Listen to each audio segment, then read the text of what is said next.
and gonna put this on Facebook Live, so you can share this with all your colleagues out there. So, and I will just turn it over to you, Dr. Baker. Thank you again.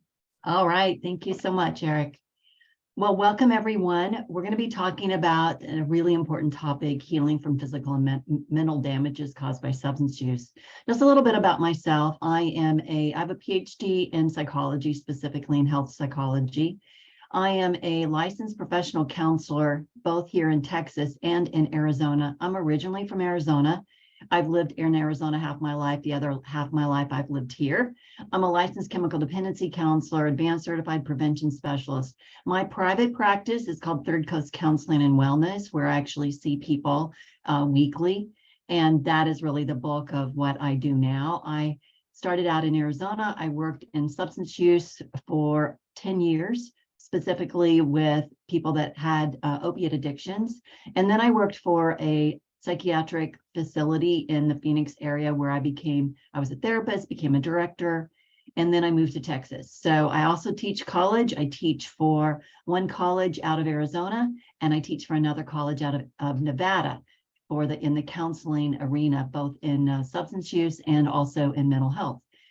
And just as an FYI, I am a yoga teacher. I currently teach yoga for a treatment program that's located in the West Coast, also in Texas, 2 days a week.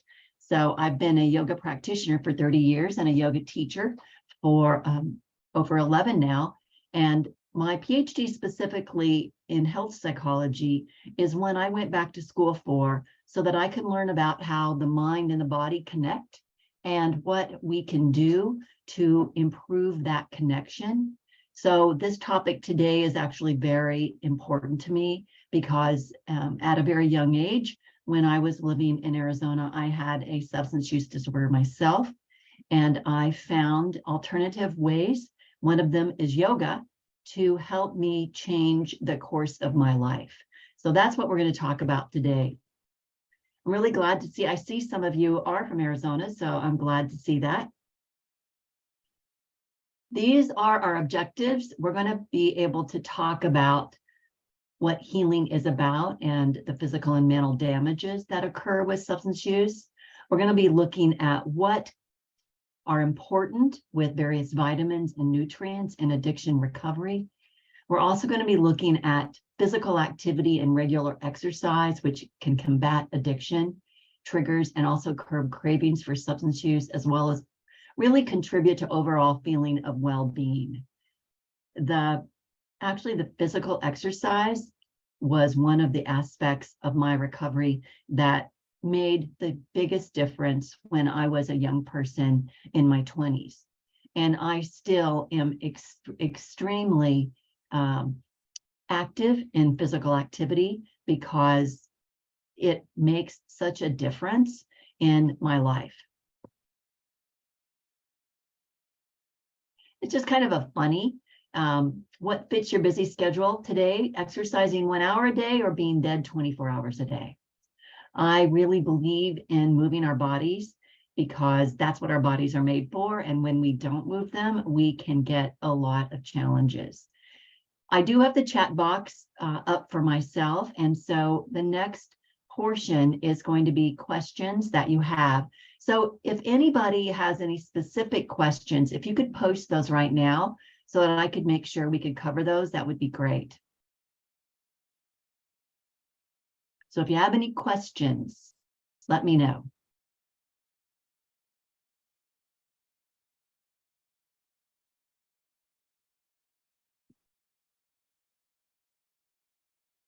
All right, well, I'm going to go ahead and turn to the next slide, and I'll be watching to see what questions come about. So right now, these are the things that I want to spend just a little bit of time discussing. What are the physical and mental damages? All right, so each substance you use causes different kinds of physical dependence, also causes different kinds of psychological dependence. So for example, if you use alcohol, that directly impacts your liver. Alcohol is a depressant, so it's going to decrease the serotonin that's in your brain. So you're going to feel more depressed. It's also going to decrease B vitamins, which are also going to give you less energy. So physical dependence is part of the substance that you're using itself. Some of the questions that I've gotten right now is, I'd like to know how to heal long-term psychosis due to opioid use after sobriety. That's a very interesting question. Are there specific exercise parameters that are more helpful than others? For example, aerobic exercise or just walking? That's a very good question too, Catherine. Remember, wine is alcohol, quoted from a military person who yelled it down a hall one day. Very good. Yeah, so physical dependence and psychological dependence are two different things depending upon the substances that you're using. And so whenever I'm working with a person that has had a certain substance use disorder, then I also know that there are certain physiological aspects of that person's recovery that's going to be really important, and also certain psychological aspects of that person's recovery that's going to be important. For most all substances, dopamine is the one chemical in our brains that we naturally have that's going to be impacted because it is directly related to our reward center whenever we use substances. So that lack of dopamine, that influx coming in of dopamine, is going to be extremely important for us in the helping profession to understand. I have taught a lot of substance use classes, and one of my students who had been in recovery about a year, he came up to me and he asked me, Marcia, when is life going to start being fun again? And so what that signaled to me is that he's not out getting activities that produce fun for him. He's just not using, but he's not having fun. So that is one of the aspects of working with someone in recovery that I really engage them in almost immediately, because we need to replace that dopamine with other things that are going to increase that dopamine naturally. Also, low self-esteem is another part of what are the physical and mental damages. Most people don't want to be using substances when they actually don't want to use them. When we get to a point where substance use is really harming our lives, most people don't want to continue, but they don't know how to stop. So it's really important for us to kind of understand that substance use does create low self-esteem. There are very few people that I see that have intact self-esteem whenever they come in after having used substances for a period of time and having a lot of challenges with that substance use. And then brain chemistry working improperly. For example, I gave you dopamine. Dopamine is one of our chemicals that's released in our brain, and we feel good when we get it. We can get it from food. We can get it from being places, watching TV, our favorite shows. We can get it a lot of different places. But when you're using substances, that's the primary place that you're going to be getting it. So what we need to do is to understand that dopamine is going to be lower, and that's going to cause some issues. Now, we don't want to have too much dopamine, because too much dopamine can actually cause very inappropriate behaviors. And sometimes people that have used substances, once they get off of too much dopamine, sometimes it doesn't shut off, and they have to have some medications to actually kind of shut it down. So another one is serotonin. Serotonin and is one of our chemicals that in our brain makes us feel better. We have an excitatory chemical and we have a feel-good chemical, and both of those can be impacted by substances that we're using. So we need to make sure that we are beginning to see what is going on with our brain chemistry and what's not working properly. And then most people in substance use that have had significant substance use have lost a lot of support systems. Maybe their families are upset with them, their spouses are upset with them, their friends are upset with them.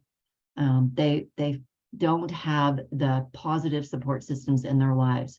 So these are all the physical and mental damages that can occur.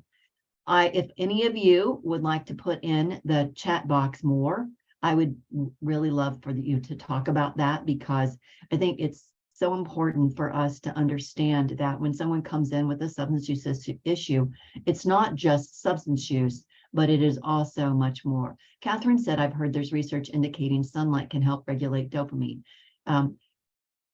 I can only imagine substance use would also alter the microbiome composition. So your stomach, and your stomach is really important. They call it your second brain.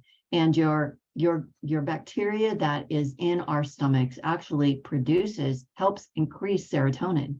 So when we have our gut not acting properly, not working well, then we're going to feel it, not only in our gut, but in our brain. So that's kind of the interesting thing when they say, your gut is your second brain, because it actually is.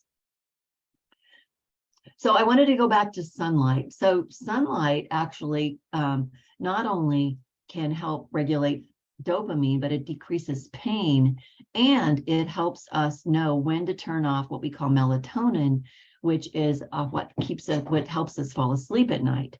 So melatonin with sunlight, they go hand in hand. We have to have sunlight. Our body needs vitamin D from the sun. And if we don't see sunlight, then our body doesn't know when to shut down melatonin, which is the substance in our own bodies that help us fall asleep. So later on in a slide, I'm going to recommend time release melatonin for people that have sleeping issues, because that is something that can happen when the body and the brain are not working together, and when someone is coming off of substances pretty readily. Thomas talked about who's your safety net of people around them. Very good. It's a very good question. And then, do users tend to lose support systems due to their behaviors during their drug highs? Yes, and much more. Users tend to lose support systems due to their behaviors, but also due to inactivity and also inappropriate behaviors of all kinds. It's not just during their high, but it's even during their lows. Crucial support systems, isolation, very good.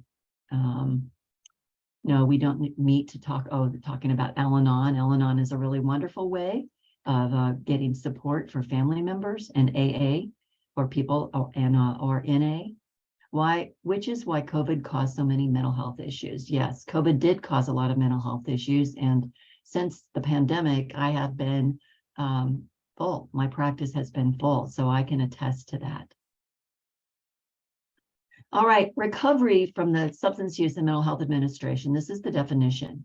Recovery from alcohol and drug problems is a process of change through which an individual achieves abstinence and improved health, wellness, and quality of life. It kind of covers it all. I really like this because it helps us get a broader picture of what recovery is. Recovery is not just getting off of alcohol and substances, but also beginning to improve our health, wellness, and our quality of life. Whenever I do an evaluation, particularly for someone that has had a substance use issue.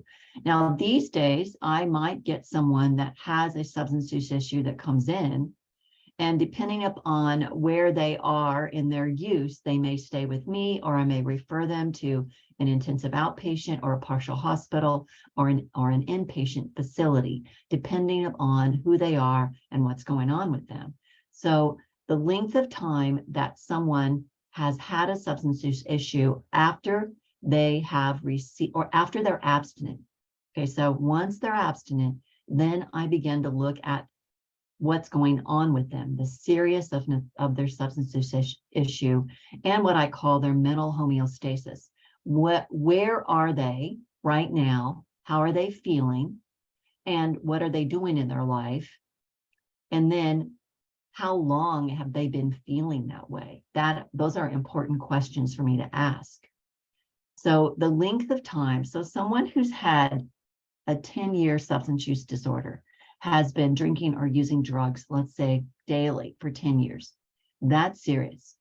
Someone who has a substance use issue that has been using the last 3 months has increased it to maybe 3 times a week, but in a very unhealthy way, that person is going to have a very different mental homeostasis than someone that's had substance use disorder for 10 years live their life through 10 years, because you don't stop living life. Someone yesterday who's been out of treatment, I guess, about 3 months, said, I heard that you stop developing when you start using.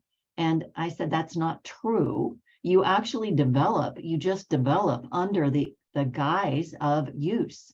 So if you're using opiates, you grow older with the use of opiates and your version of the world as a person who is using opiates regularly.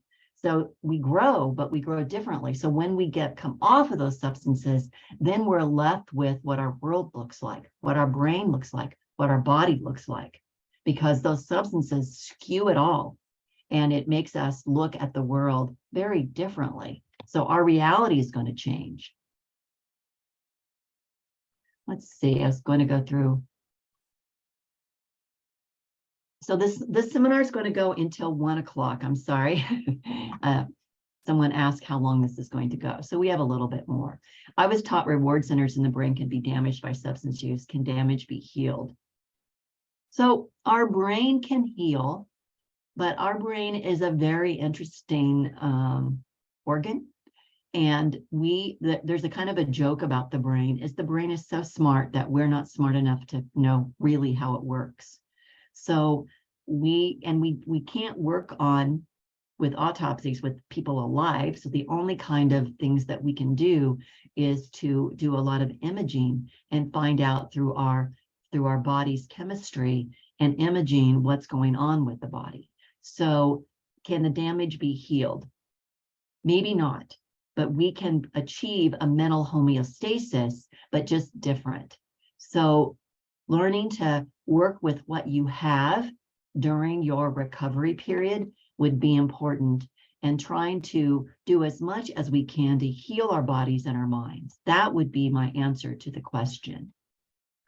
A process of change through which individuals improve their health and wellness, live self-directed life, and strive to reach their full potential. Very good. So this isn't about people that are if they're still using. There are things, because I do harm reduction as well as a therapist. Harm reduction is people that have had lots of in and out of treatment programs and not been able to maintain sobriety. So there can be a way of maintaining wellness, even though they're not able to maintain absolute abstinence. I know that that is a controversial subject, but there are a lot of people out there that have difficulty maintaining abstinence and have been through 6, 7, 8 treatment programs in their lifetime and still return to using. So helping them to achieve a life that's worth living, a life that is healthy, may be the only way that they can live until one day they get enough support where they want to have complete abstinence, if it's possible. So I think that is really important to talk about, because I don't just believe that somebody has to be abstinent, just as I don't believe that somebody has to be fully well to live a healthy life. A lot of people live with diseases all their lives and manage them in a way that they aren't completely disease-free. A lot of people have diseases that they manage regularly. Also, assess readiness to change, right? But today, the readiness to change is, of course, very important. But today, what I'm wanting to look at is the health and wellness for that person. And can we add some things in that are going to be healthy for them, no matter what their motivation to change is for using substances or stopping substances. All right. Yes, Amanda said harm reduction saves lives. Keeps people here for the opportunity to heal. Absolutely. Most 12-step groups treat MAT patients very poorly. My first 10 years of working in substance use, starting in the 70s, was in a methadone maintenance program. So I worked in methadone maintenance for 10 years. So I have a lot of experience working with people on MAT. And also Suboxone. I really believe in in medication-assisted treatment.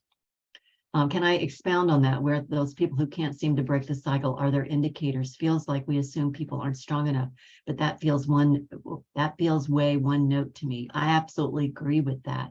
I think, Thomas, my indicator is when someone has been in treatment multiple times and they've gone to good treatment programs and they've not been able to hold their sobriety. What are your concerns about the high THC levels of medical marijuana for those with addiction issues? That is a very big, challenging question for someone in the substance use field. And one of the things that I always go back to as a substance use therapist is when it's causing problems in someone's life, then it is a problem. And it doesn't matter if it's medical marijuana or not. It is really important to look at the problems that are going on in someone's life and what that means. All right, so I'm going to go to the next slide. This is SAMHSA's definition of wellness. Wellness is being in good physical and mental health because mental health and physical health are linked. Problems in one area can impact the other. At the same time, improving your physical health can also benefit your mental health and vice versa. It's important to make healthy choices for both your physical and mental well-being. I like that because it's pretty broad. And this actually works with people that have substance use disorders and mental health disorders, because you can practice wellness even if you are struggling with your mental health issue or you're struggling with your substance use issues or physical issues for that matter. These are the 8 dimensions of wellness that SAMHSA has. Emotional, which is coping effectively and creating satisfying relationships. Environmental, good health by occupying pleasant, stimulating environments. Financial, satisfaction with current and future financial solutions or situations. Intellectual, creative abilities, finding ways to expand on knowledge. Occupational, personal satisfaction, enrichment. Physical, recognizing the need for physical activity, healthy foods and sleep. Social, developing a sense of connection. And spiritual, expanding a sense of purpose and meaning in life. These are really important. I'm going to go through some of these and how I work with them. What happens when we do not practice self-care? So it's really interesting that mental stress, there's this one study about exercise stress and the brain, and when we exercise, our brain likes it. And it creates a feel-good chemical called an endorphin, which is our body's own natural painkillers. That's actually what acupuncture does. It's the same thing. So when a little pin sticks in our body, endorphins are signaled to go to that spot and utilize and make that spot feel less pain. So exercise can actually decrease our stress levels by giving us feel-good endorphins, can get out our stress, we can work through it, and it can actually be a huge benefit for us. So also the influence of forgiveness and apology on cardiovascular reactivity. Interesting thing, there was some work done with how we can have forgiveness and have apology for our own behaviors, that it decreases mental stress. So sometimes our thoughts, yesterday I just gave someone a quote: change our thinking, change our life. So really how we practice self-care is extremely important for our own well-being. And then another article was with men that had cancer, and they began to make some lifestyle changes by including a diet, eating a diet rich in fruits. And so they also included beans, soy products, moderate exercise, such as walking half hour a day. And they found out that not only did they lose weight, but they also decreased their prevention for disease.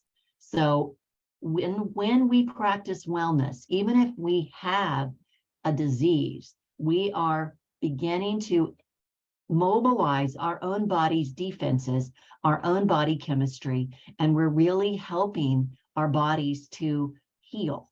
So even though we're struggling, we can practice other methods that alternative methods that can help us heal our bodies much faster than we could if we just keep, for example, a lot of people that are using substances, they have pretty poor diets. The food they eat nutritionally is not healthy, and they usually do not drink enough water. So that is really important.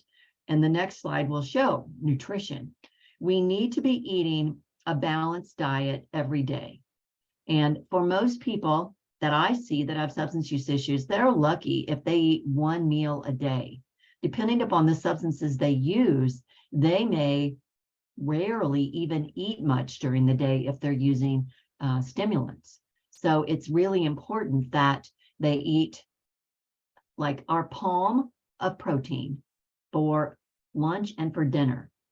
We don't need that much for breakfast. We need a little fructose, a little protein, and a little carbohydrate. So like oatmeal with a little milk in it, or some sort of protein product drink in it, and a little bit of fruit, that could solve it. Or even a PB&J. So it doesn't have to be a lot that we eat for breakfast, but we need to eat something so our body has some nutrition to build on for the rest of the day.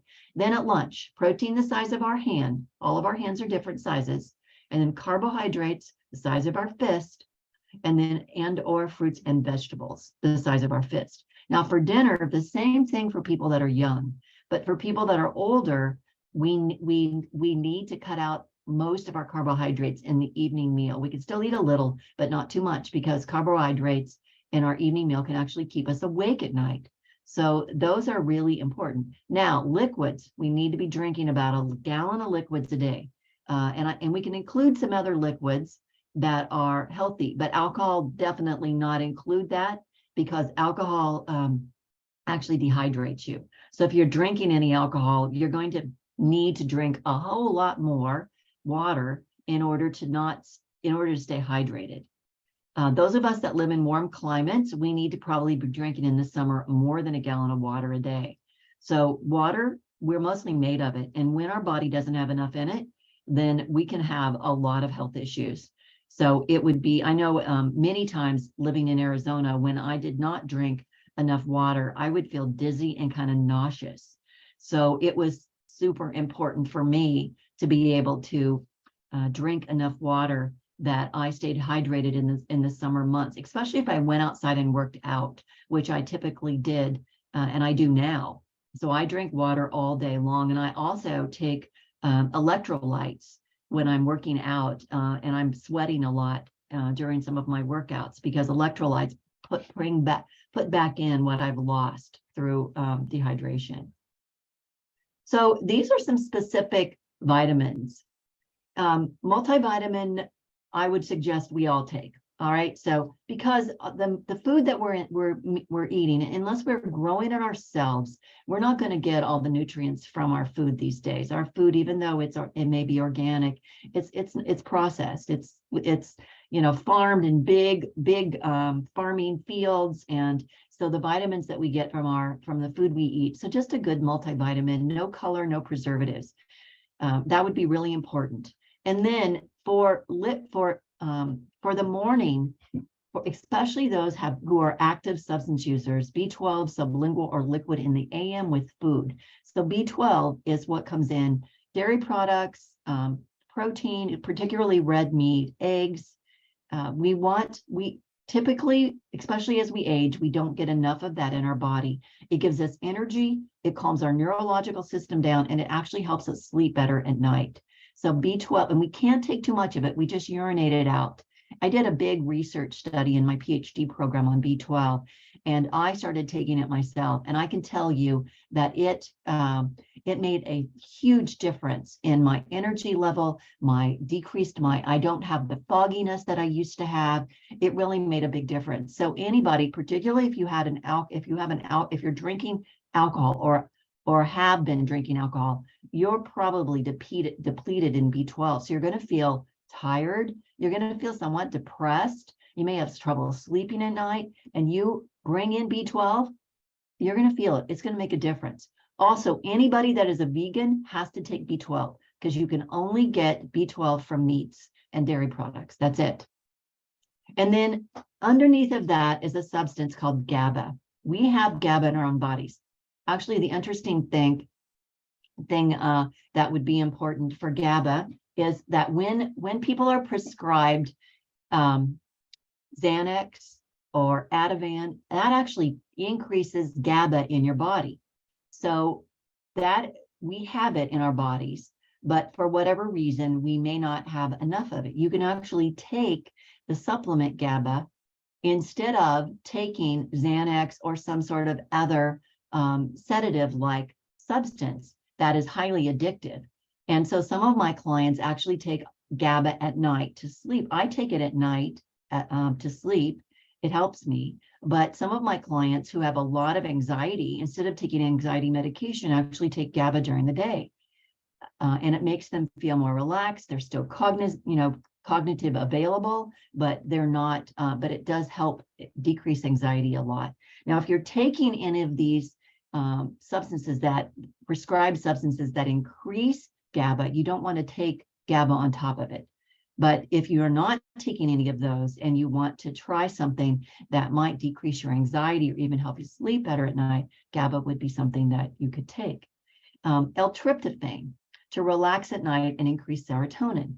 L-tryptophan is in turkey. That's when we actually we eat turkey on Thanksgiving, and in the afternoon we feel sleepy, and that's why, because L-tryptophan is in turkey. So turkey products is really good, but you can take L-tryptophan at night. It will help you sleep. I take L-tryptophan every night, and then the next day it actually increases serotonin. Now, if you're taking an SSRI, a serotonin reuptake inhibitor, you do not want to take L-tryptophan, because L-tryptophan will increase serotonin and you could get what we call serotonin syndrome. So L-tryptophan needs to be taken as a supplement only with that. GABA itself doesn't penetrate the blood barrier. L-theanine is great for stress reduction and naturally occurs in tea. It can, but GABA has, in some of the studies, GABA has been found to be helpful. So I would encourage you to look at L-tryptophan. I know that many years ago, I was working with, his name was Dr. David Smith out of Haight-Ashbury, and his wife had been an opiate addict, and she stopped, but she had really a lot of trouble sleeping, and she took L-tryptophan every night, and it was able to make make quite a bit of difference.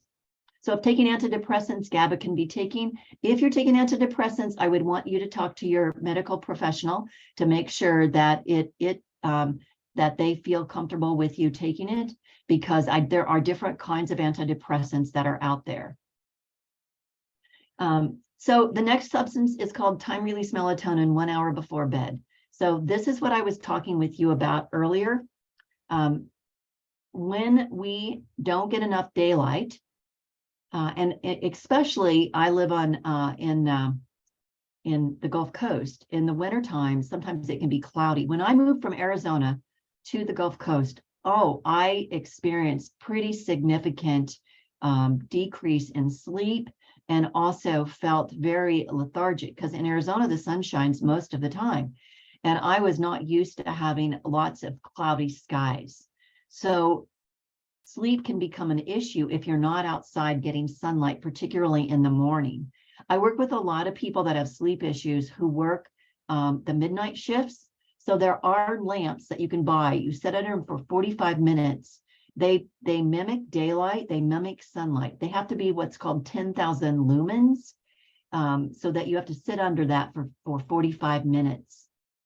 So that's very important for people that are not getting enough sunlight, that they get sunlight from an alternative source, because there's a gland that produces melatonin, and when it doesn't shut off, then you are getting melatonin throughout the day, but you're not going to get enough to make you sleepy at night.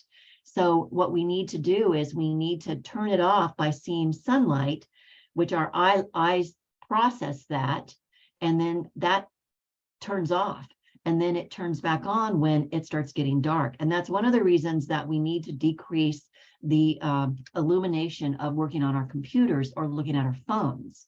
That's one of the reasons for that, because that gland doesn't know the difference between bright light. So time-release melatonin 1 hour before bed could be helpful to you. For people that can take regular melatonin, it's fine, but I have found that a lot of times regular melatonin isn't really helpful. And then magnesium is something else that there is one of the magnesium products that I recommend is called Calm. You can put it in a drink at night and it will make you sleepy and more relaxed. You can also take Epsom salt baths. Epsom salt soaks into your skin, the magnesium does, and it makes you feel calmer. So that Epsom salt baths can actually give you magnesium as well. And then 1 gallon of water daily. So as I said, the one that I use is the Calm, because it is the kind of magnesium that is helpful for calming you down, because there are several different kinds of magnesium. Lance said, as a night worker, I've discovered gardening, going for walks, being active at work in the mornings made me feel much more energetic. I practice 2 sleeps as well. Very good. Yeah, there are other ways, but your eyes have to see light if you work at night. And then sleep. We need between 6 to 10 to 12 hours of sleep at night. Some of you may need more. Those of you that exist on less, not really healthy. So it is really important that we get a good night's sleep, and we need to get light sleep, deep sleep, and REM sleep. We need to get 3 different levels of sleep. And if we're not getting that, that could be a challenge. A lot of my clients that have substance use disorders struggle with sleep. So this is something that's extremely important. And exercise can actually increase your body's ability to feel tired and be sleepy, but you don't want to do exercise too close to bed, because then you can increase your cortisol levels, which can actually make you more aware and alert. So you have to be pretty aware of your body. So I try to make sure that people don't exercise right before they go to sleep, because they might not be able to sleep at night if they do that. Increasing somebody's sleep capacity can actually make them feel like a new person. And also decreasing caffeine. I have a lot of people that drinking 6 to 8 cups of coffee a day, or even espressos or energy drinks, that is going to interfere with your sleep, and also with just the regulation of your body's homeostasis. Home and environment, where you live and where you work, is really important. If you feel stressed, if your home environment isn't peaceful, those can all be challenging. So those of you, so people that have had substance use disorders may not be living in a calming, peaceful environment, and that we as people helping them need to help them change that. And sometimes those can be difficult changes, because it may need changing family, may need changing places where we live. Also helping families communicate more effectively. So our home and environment is huge, and where we work, very important. Some of the jobs that people have are not conducive to their long-term recovery. So it might be that they have to look at different jobs where their environment is changing, and they can practice their recovery in a healthier way. Yeah, Lee said changing families. Yeah, I mean, some people actually have to do that. I try to work on not doing that as much as possible, because I believe that support from your family is lifelong, but sometimes it just isn't possible. So how do you choose your recovery? Will you follow through with it? So we need people to support us. And the people that we hang around with that do not take care of themselves, we are more likely to not do that too. Group activities, that's why all of your support groups are so helpful. Yoga classes, volleyball teams, soccer, bowling. Eating healthy takes effort. Eating at home more meals, no processed foods. I know that's a challenge. Taking meals with you instead of eating out. That's how you can make your recovery, help our clients make their recovery more with self-care. I'm going to go into some alternatives right now. Meditation. This is a practice of concentrated focus on a sound, object, or visualization. The brain and body connection for homeostasis. I actually teach yoga tonight, and one of the limbs of yoga is called pranayama, which is breathing, and then savasana, which is meditation. So I utilize meditation with my practice of yoga and breathing, because there are many limbs of yoga. So I always teach 3 limbs, the breathing and the meditation, because meditation and breathing are so powerful for the body's homeostasis and the body connection. The benefits of meditation: lowers blood pressure, restores balanced function, relaxes the nervous system, relieves muscle tension, relieves insomnia, releases fears, reduces anxiety, reduces depression. Yoga, from Sanskrit word, it means yoke or union, yoking to your body. That's really what we're doing when we are practicing yoga. And on a physical level, the yoga postures called asanas are designed to tone, strengthen, and align the body. And on the mental level, yoga uses breathing techniques, pranayama as meditation, dhyana to quiet, clarify, and discipline the mind. So there are lots of alternative practices. Reiki is an alternative practice that can be helpful to people. Now I want to go into exercise because there are multiple ways of getting exercise. We'll get a slide or handout. I'm going to send this in a PDF form to Eric, and Eric can get it out to you. So yes, you will get a copy of this.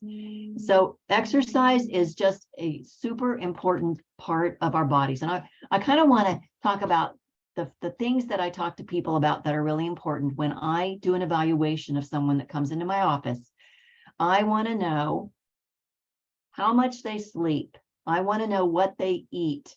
I want to know how much water they drink. I want to know how much, if they are moving their bodies, and I want to know if they're eliminating their peeing and pooping, basically, because all of those things with substance use can get messed up. And so someone that is struggling with their substance use disorders actively or coming out of that from treatment, they normally have multiple areas of their life that I just mentioned that are out of whack.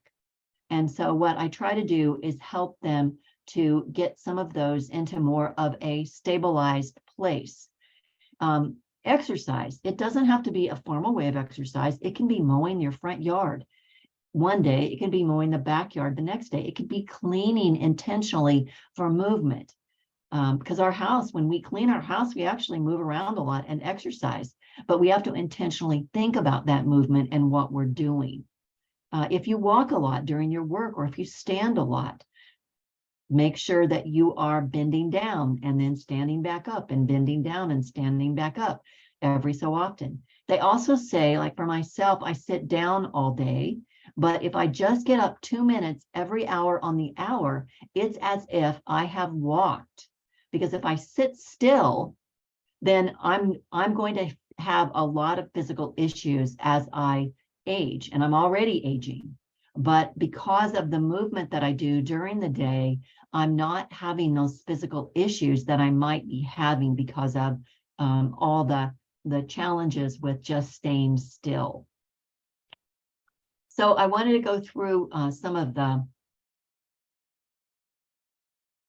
one of my clients, like if you're taking care of small children, and I just noticed this in the chat, that you are very active. Your children are all over the place.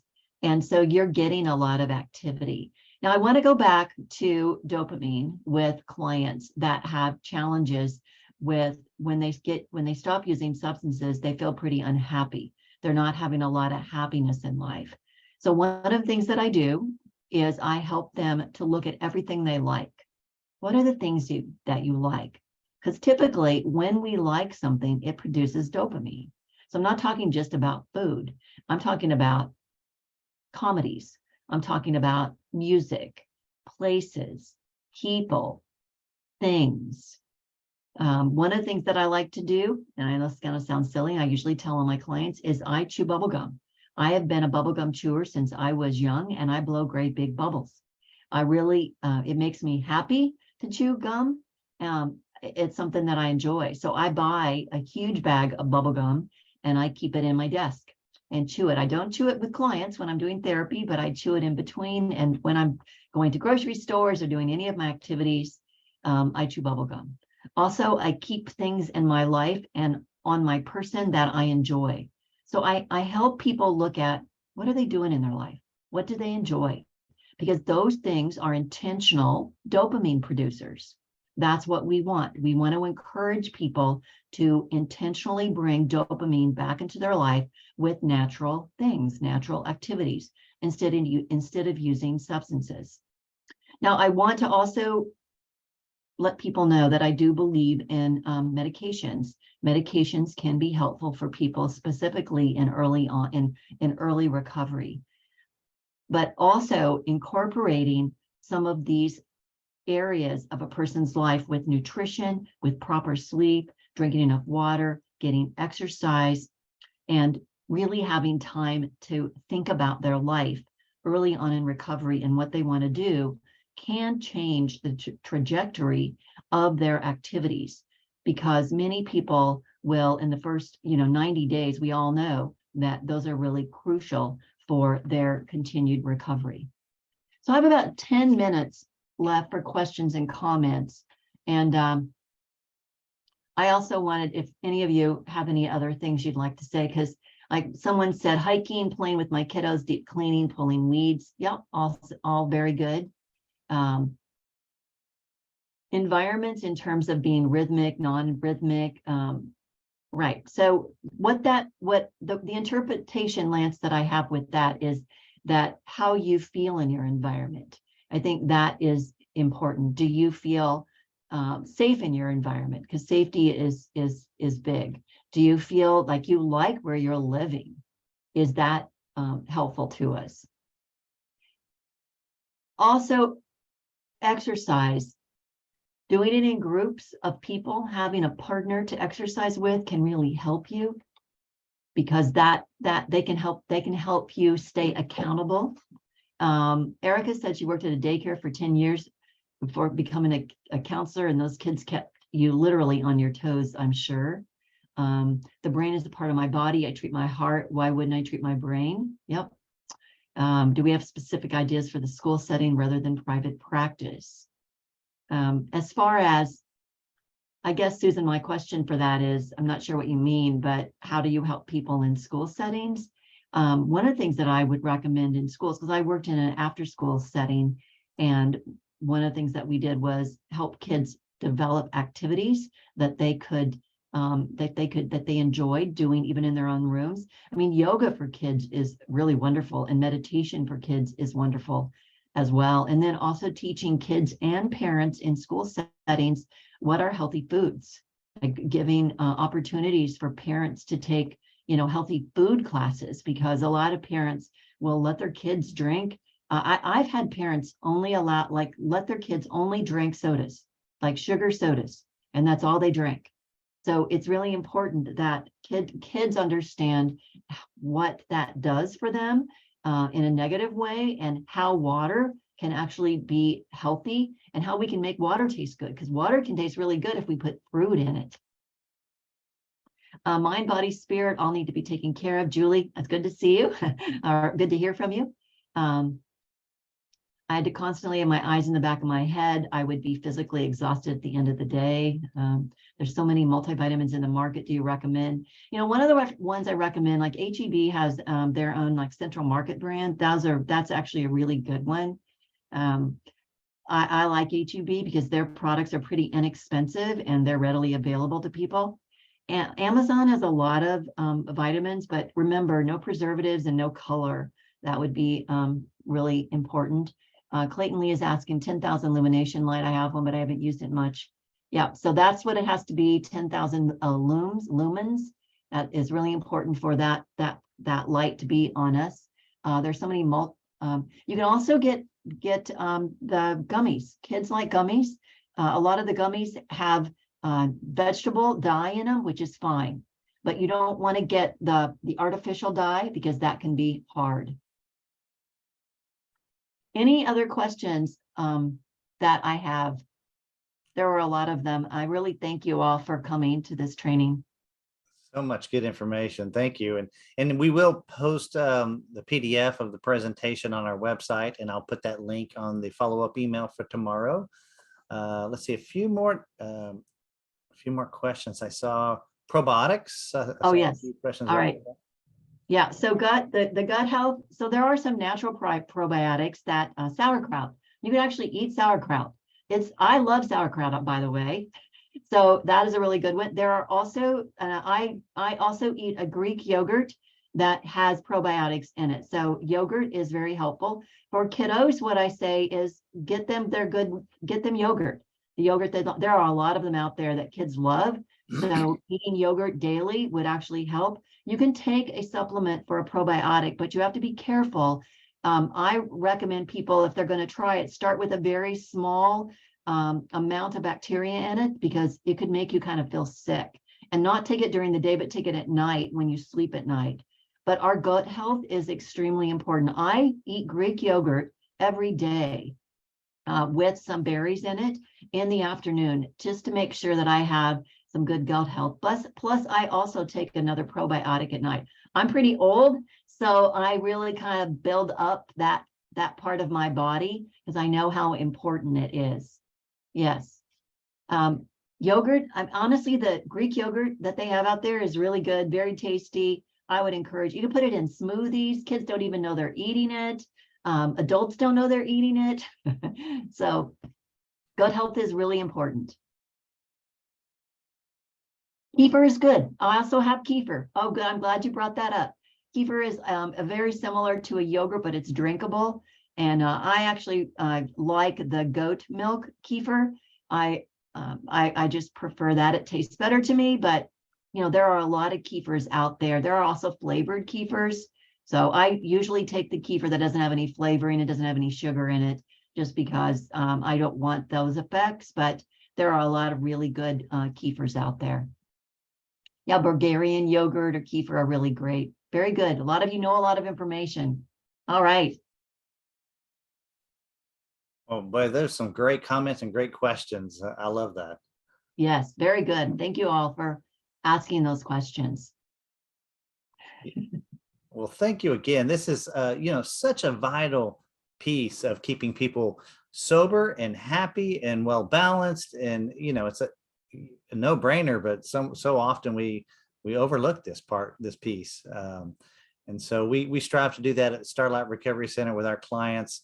And we do have one of our therapists that does the nutrition and the physical therapy, and so that is very important. We do have 2 people that are personal trainers that will work with our clients, and a full wellness gym, and all the activities to go along with it. So yes, someone said in there that this is a lot, and I agree. it is. So what I call it is baby steps. Yes. And so when a client comes in to see me, I say, which one of these do you want to work on this week? And then they pick one. And then the interesting thing is, once they feel a little success from one they picked, then they're more likely to pick up the next piece. So it's small baby steps throughout their recovery process. And someone said in there, it's lifelong. It is lifelong.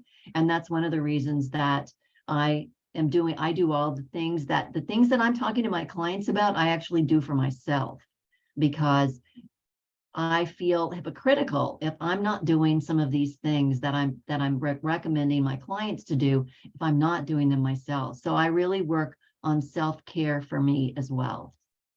Yes, very important. Thank you so much. Good information. We could probably go on all afternoon, but stay tuned. Maybe we'll have to have you come back and do another part 2 at some point. That'd be So awesome. thank you for providing that information today. And thank you for joining Darcel. Can you let everybody know about the programs at Starlight and what services we offer? Yes, I'm Darcel Grounds. I got to work for Starlight for 23 years. I'm still doing, or 22 years, and I'm still doing work on the side, but I've seen the science over the 30 years of my behavioral health profession. This was a great, quick coverage of so many things that need to happen for treatment. And I'm getting to a point. Starlight Recovery Center has developed and changed and used the science to create better programming. We have professionals that study the brain and come in with so much better information than when I started. This is medicine. My brain is an organ. Starlight has many different programs to accommodate different people's backgrounds, but the whole place has got a whole lot of love. And I have had my own family and issues for 3 years, you all, and everything she said is exactly harm reduction. Love the person, don't like the substance, but love the person. And family, get help. Thank you. We have family program for that too at Starlight. Yes, thank you, Darcel. And for more information on Starlight Recovery Center, please visit starlightrecovery.com. And I'm going to conclude the presentation, the monthly webinar, with a little video about the programs at Starlight. So thank you for joining us. We'll see you next month.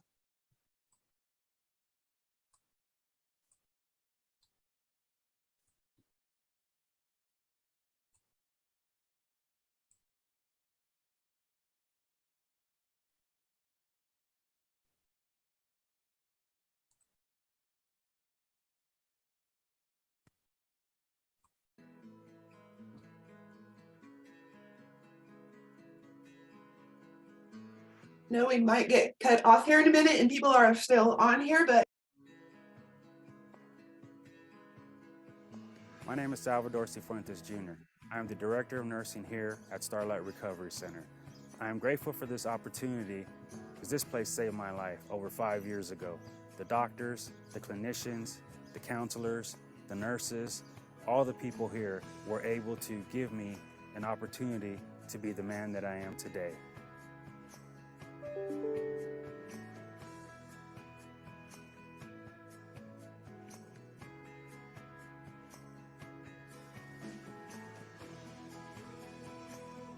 Hello, I'm Clarence Stewart. I'm the activities manager here at Starlight Recovery Center. I've been here about 17 years in this featured role. The biggest piece of what I love about my job is that when we see the clients just lose themselves for about an hour or two, and they just get into, forget about whatever things might be going on outside the world or outside.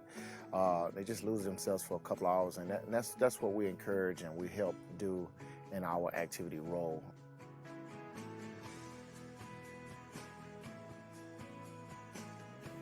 Hi, my name's Jeff Bishop. I'm a division CFO for Acadia Healthcare, the parent company of Starlight. A connection to Starlight that goes much beyond my personal work history. My grandmother was a nurse's aide that worked here for 40 years and was part of the early days of Starlight. Her passion for the industry, her passion for helping people is really part of what makes this facility special, and it lives on through today.